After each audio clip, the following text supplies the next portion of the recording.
Playmobil Pro ha confiado en BSM Universitat Pompeu Fabra como primera escuela para poner en práctica esta dinámica.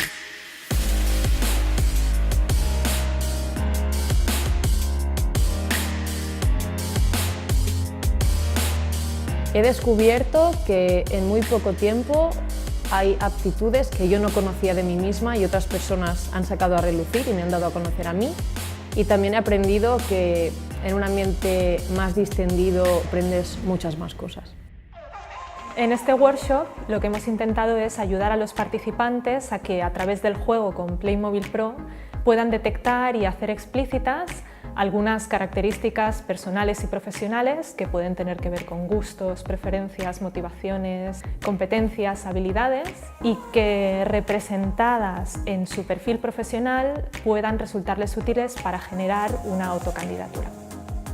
Lo que más me ha gustado del taller es poder compartirlo con todos los participantes del grupo, intercambiar experiencias y que te has dado cuenta de atributos tuyos que no te esperabas.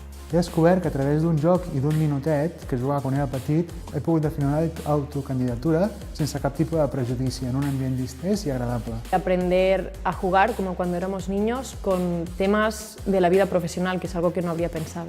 Desde el Departamento de Carreras consideramos que crear una autocandidatura a través del juego lo que sobre todo potencia es la creatividad y el llegar a un yo que es mucho más personal, un yo sin miedos y sin creencias limitantes.